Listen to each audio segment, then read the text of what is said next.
আসসালামু আলাইকুম রহমতুল্লাহি ওয়াবারাকাতু। মা বোনদের জন্য সুন্দর একটি টাটকা আমল আপনাদের সামনে নিয়ে এসেছি। আমলটি হলো, স্বামী যদি বদমেজাজি হয়, স্বামী যদি খুবই অল্পতে রাগান্বিত হয়ে থাকে, সে সকল বদমেজাজি স্বামীদের সামনে যখনই আপনি দাঁড়াবেন, স্বামীর চোখে চোখ রেখে স্বামীর দিকে চেয়ে যদি আপনি এই দোয়াটি, এই ইসিম মোবারকটি আপনার 51 বার পাঠ করতে পারেন, ইনশাল্লাহ আল্লাহ পাক কের অশেষ দয়া মেহেরবানিতে স্বামীর অন্তরে আপনার জন্য মহব্বত ভালোবাসা পয়দা হবে। স্বামী আপনাকে ভালোবাসতে বাধ্য হয়ে যাবে। স্বামী আপনাকে ছাড়া আর কিছুই বুঝবে না।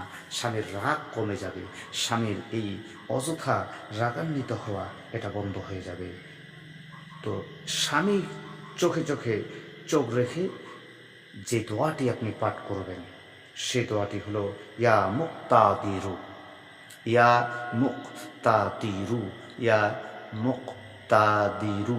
এই দোয়াটি আপনি 51 বার স্বামীর দিকে চেয়ে যদি পাঠ করতে পারেন, আপনি স্বামীর কাছে আদরিণী হয়ে যাবেন। স্বামী আপনাকে আদর করতে বাধ্য হবে ইনশাল্লাহ। মা বোনেরা এই আমলটি করুন। আর আপনাদের নিকটবর্তী যারা, আপনাদের কাছের মানুষ যারা স্বামীর রাগান্বিতর কারণে অসহায় হয়ে রয়েছে, তাদেরকে ভিডিওটি শেয়ার করুন। আসসালামু আলাইকুম রহমতুল্লাহ।